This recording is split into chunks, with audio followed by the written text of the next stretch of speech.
ಇವತ್ತು ಕ್ರಿಸ್ಪಿ ಆಗಿರುವಂಥ ಚಕ್ಲಿ ಮಾಡ್ತಾಯಿದ್ದೀನಿ ನಾನು. ಚಕ್ಲಿ ಮಾಡೋದಕ್ಕೆ ಯಾವ ಸಾಮಗ್ರಿ ಬೇಕು ಅಂತ ನೋಡ್ಕೊಳ್ಳೋಣ. 4 ಬೌಲ್ ಆಗುವಷ್ಟು ಅಕ್ಕಿ ಹಿಟ್ಟು ತೊಗೊಳ್ಳೋಣ. ನೋಡಿ 2 ಬಟ್ಲಾಯಿತು.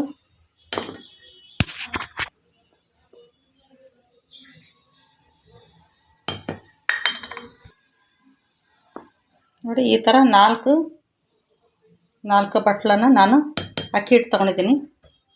ಅದಕ್ಕೆ 1 ಬಟ್ಲಾಗುವಷ್ಟು ಪುಟಾಣಿ ತೊಗೊಂಡಿದ್ದೀನಿ, ಹುರಿಗಡ್ಲೆನೂ ಅಂತಾರೆ. ಅರ್ಧ ಬಟ್ಲಾಗುವಷ್ಟು ಅವಲಕ್ಕಿ ತೊಗೊಂಡಿದ್ದೀನಿ ನಾನು, ಪೇಪರ್ ಅವಲಕ್ಕಿ. ಈ ಥರ ಪೇಪರ್ ಅವಲಕ್ಕಿ ತೊಗೊಂಡಿದ್ದೀನಿ. 1 ಸ್ಪೂನ್ ಆಗುವಷ್ಟು ಅಜ್ವಾನ್ ತೊಗೊಂಡಿದ್ದೀನಿ. ಹಾಗೆ 1-2 ಸ್ಪೂನು ಆಗುವಷ್ಟು ಬಿಳಿ ಎಳ್ಳು ತೊಗೊಂಡಿದ್ದೀನಿ. ಒಂದು ಸ್ವಲ್ಪ ಅರಿಶಿಣ ತೊಗೊಂಡಿದ್ದೀನಿ. ಹಾಗೆ 1-2 ಸ್ಪೂನ್ ಆಗುವಷ್ಟು ಅಚ್ಚ ಖಾರ ಪುಡಿ ತೊಗೊಂಡಿದ್ದೀನಿ. ರುಚಿಗೆ ತಕ್ಕಷ್ಟು ಉಪ್ಪು, ಆಮೇಲೆ ಹಿಂಗೆ ತೊಗೊಂಡಿದ್ದೀನಿ ನಾನಿಲ್ಲಿ. ಇದನ್ನು ಒಂದು ಸ್ವಲ್ಪ ಹಾಕ್ಕೊತೀನಿ, ಇದಕ್ಕೆ ತುಂಬ ಚೆನ್ನಾಗಿ ಟೇಸ್ಟ್ ಕೊಡುತ್ತೆ ಅಂತ. ಆಮೇಲೆ ಚಕ್ಕಲಿ ಕರಿಯೋದಕ್ಕೆ ಎಣ್ಣೆ ತೊಗೊಂಡಿದ್ದೀನಿ ನಾನಿಲ್ಲಿ. ಮೊದಲಿಗೆ ಹುರಿಗಡ್ಲೆನ ಒಂದು ಸ್ವಲ್ಪ ರೋಸ್ಟ್ ಮಾಡ್ಕೊಂಡ್ಬಿಡೋಣ.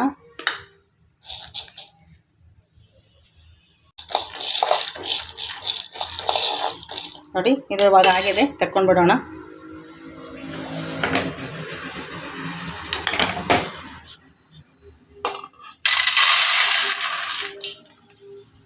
ಹೀಗೆ ಅವಲಕ್ಕಿನೂ ಒಂದು ಸ್ವಲ್ಪ ರೋಸ್ಟ್ ಮಾಡ್ಕೊಂಡ್ಬಿಡೋಣ. ಇದನ್ನು ಸಣ್ಣ ಉರಿಯಲ್ಲಿ ಒಂದು ಸ್ವಲ್ಪ ರೋಸ್ಟ್ ಮಾಡ್ಕೊಳ್ಳೋಣ.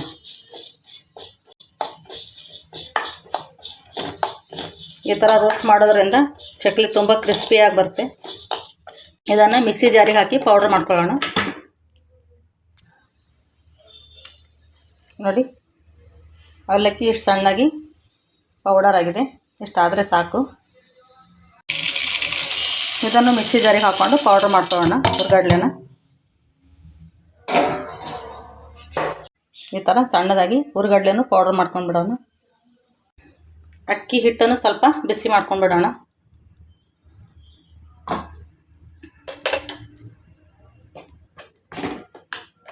ಸಣ್ಣ ಉರಿಯಲ್ಲಿ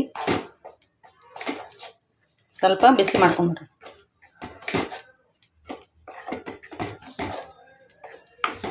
ಈ ಥರ ಬಿಸಿ ಮಾಡ್ಕೊಳ್ಳೋದ್ರಿಂದ ಚಕ್ಲಿ ತುಂಬ ಕ್ರಿಸ್ಪಿಯಾಗಿ ಬರುತ್ತೆ ಅಂತ ಅಷ್ಟೇ.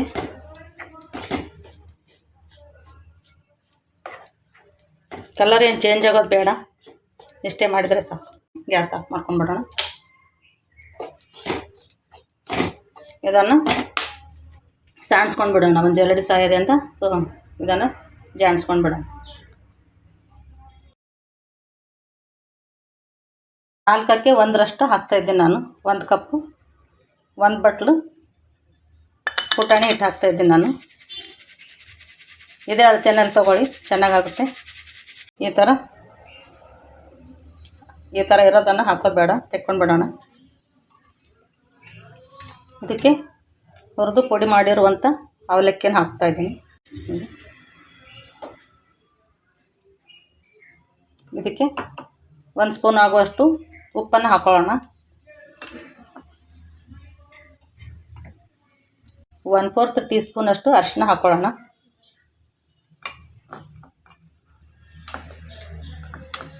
ಒಂದು ಸ್ಪೂನ್ ಆಗುವಷ್ಟು ಅಚ್ಚ ಖಾರದ ಪುಡಿ ಹಾಕ್ಕೊಳ್ಳೋಣ. 2 ಸ್ಪೂನ್ ಆಗುವಷ್ಟು ಬಿಳಿ ಎಳ್ಳು ಹಾಕ್ಕೊಳ್ಳೋಣ. ಇದಕ್ಕೆ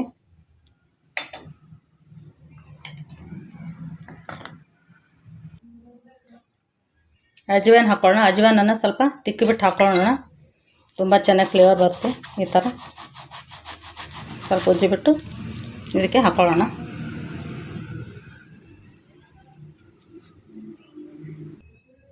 ಇದೆಲ್ಲವನ್ನು ಕೈಲಿಂದ ಚೆನ್ನಾಗಿ ಮಿಕ್ಸ್ ಮಾಡ್ಕೊಂಡು ಬಿಡೋಣ.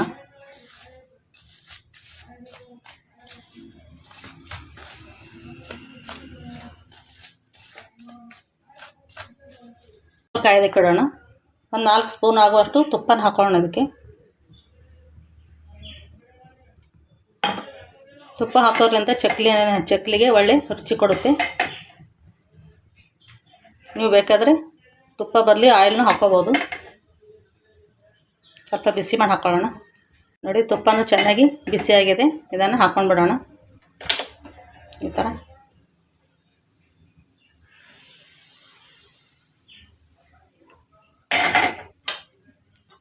ತುಂಬ ಬಿಸಿ ಇದೆ. ಇದನ್ನು ಸ್ಪೂನಿಂದ ಈ ಥರ ಮಿಕ್ಸ್ ಮಾಡ್ಕೊಂಡು ಬಿಡೋಣ.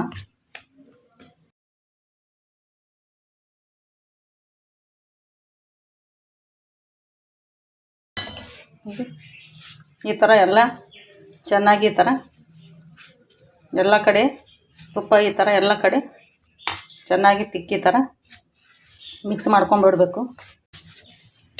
ನೋಡಿ, ಇದು ಚೆನ್ನಾಗಿ ಈ ಥರ ಮಿಕ್ಸ್ ಮಾಡ್ಕೊಂಡ್ರೆ ಚಕ್ಲಿ ತುಂಬ ಚೆನ್ನಾಗಿ ಬರ್ತವೆ. ಈ ಥರ ಎಲ್ಲ ಹಿಟ್ಟಿಗೂ ತುಪ್ಪ ಚೆನ್ನಾಗಿ ತಾಗಬೇಕು. ಆ ಥರ ಚೆನ್ನಾಗಿ ಮಿಕ್ಸ್ ಮಾಡ್ಕೊಳ್ಳಿ. ಇದನ್ನು ಈ ಥರ ಮಿಕ್ಸ್ ಮಾಡಿದ್ರೆ ಈ ಥರ ಹಾಕಬೇಕು. ಇದನ್ನು ಈ ಥರ ಆಗಬೇಕು. ಈಗ ಒಂದು ಬಾಣಲೆಯಲ್ಲಿ ಸ್ವಲ್ಪ ನೀರು ಕಾಸ್ಕೊಂಡು ಬಿಡೋಣ. ಇದರಿಂದ ಎರಡೂವರೆ ಬಟ್ಲದಷ್ಟು ನಾನು ನೀರು ತೊಗೊಂಡಿದ್ದೀನಿ. ನೀರು ಚೆನ್ನಾಗಿ ಕಾಯ್ತಾ ಇದೆ. ಇವಾಗ ನೀರು ಬಿಸಿಯಾಗಿದೆ. ಗ್ಯಾಸನ್ನು ಆಫ್ ಮಾಡ್ಕೊಂಡ್ಬಿಡೋಣ. ಇದಕ್ಕೆ ಮಿಕ್ಸ್ ಮಾಡಿರುವಂಥ ಹಿಟ್ಟನ್ನು ಹಾಕ್ಕೊಂಡ್ಬಿಡೋಣ. ಇದನ್ನು ಚೆನ್ನಾಗಿ ಮಿಕ್ಸ್ ಮಾಡ್ಕೊಂಡ್ಬಿಡೋಣ.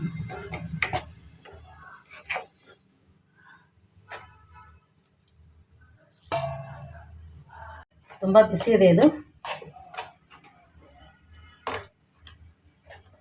ಇದನ್ನು ನಿಧಾನವಾಗಿ ಥರ ಚೆನ್ನಾಗಿ ಮಿಕ್ಸ್ ಮಾಡ್ಕೊಂಡ್ಬಿಡೋಣ.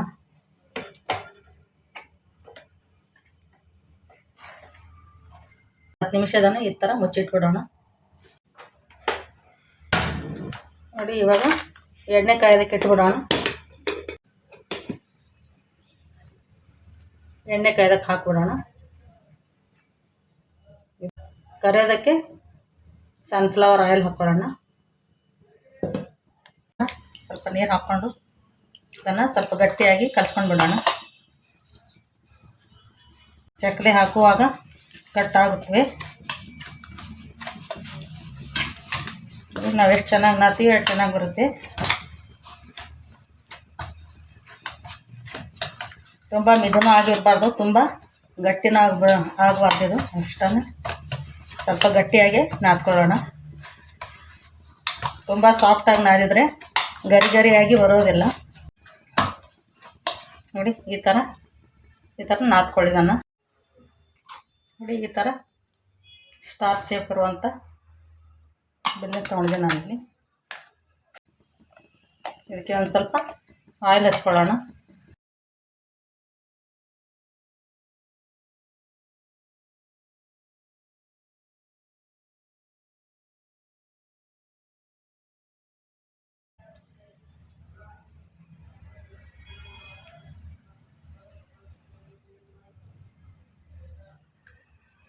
ಈ ಥರ ಕೊನೆನ ಈ ಥರ ಸ್ವಲ್ಪ ಪ್ರೆಸ್ ಮಾಡಿ ಈ ಥರ ಮಾಡಿದರೆ ಎಣ್ಣೆಯಲ್ಲಿ ಹಾಕಿದರೆ ಇದು ಬಿಟ್ಕೊಳ್ಳೋಂಗಿಲ್ಲ.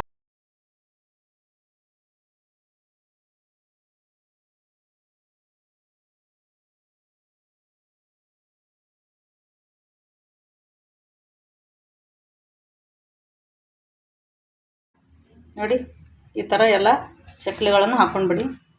ಎಣ್ಣೆ ಇವಾಗ ಕಾದಿದೆ, ಎಣ್ಣೆಗೆ ಹಾಕ್ಕೊಳ್ಳೋಣ. ಈ ಥರ ನಿಧಾನವಾಗಿ ಎಣ್ಣೆಯಲ್ಲಿ ಬಿಟ್ಟುಕೊಳ್ಳಿ.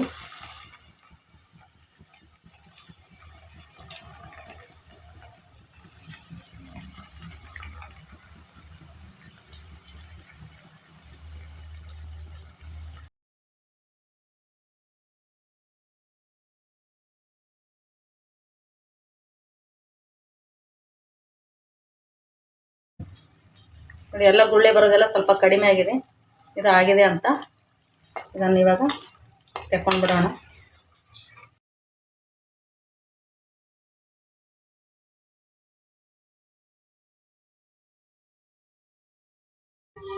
ನೋಡಿ, ಎಷ್ಟು ಗರಿ ಗರಿಯಾಗಿ ಬಂದಿದೆ ನೋಡಿ.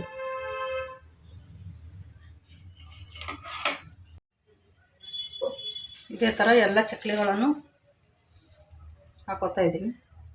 ನೋಡಿ, ಈ ಥರ ಶೀಟ್ ಇಲ್ಲಾಂದರೆ ಬಟರ್ ಪೇಪರ್ ಮೇಲೆ ಹಾಕ್ಕೊಳ್ಳಿ. ತೆಕ್ಕೊಳ್ಳೋದಕ್ಕೆ ತುಂಬ ಈಸಿ ಆಗುತ್ತೆ. ಇಲ್ಲಾಂದರೆ ನೀವು ಈ ಥರ ಒಂದು ಪ್ಲೇಟ್ ಮೇಲೂ ಹಾಕ್ಕೋಬೋದು. ಈ ಥರ ಎಷ್ಟು ದೊಡ್ಡ ಸೈಜ್ ಬೇಕೋ ಅಷ್ಟು ದೊಡ್ಡ ಸೈಜನ್ನು ಹಾಕ್ಕೋಬೋದು ನೋಡಿ. ಈ ಥರ ನೋಡಿ ಎಷ್ಟೊಂದು ಚೆನ್ನಾಗಿ ಬಂದಿವೆ ಚಕ್ಲಿಗಳು. ಯಾವ ಒಂದು ಚಕ್ಲಿನೂ ಮುರಿದಿಲ್ಲ. ನೋಡಿ ಯಾವ ಥರ ಕ್ರಿಸ್ಪಿಯಾಗಿ ಬಂದಿವೆ ಅಂತ. ಅಕ್ಕಿ ಹಿಟ್ಟು ಅವಲಕ್ಕಿಯಿಂದ ಮಾಡಿರುವ ಈ ರೆಸಿಪಿ ತಮ್ಮೆಲ್ಲರಿಗೂ ಇಷ್ಟ ಆದರೆ ಒಂದು ಲೈಕ್ ಕಮೆಂಟ್ ಶೇರ್ ಮಾಡಿ. Thank you.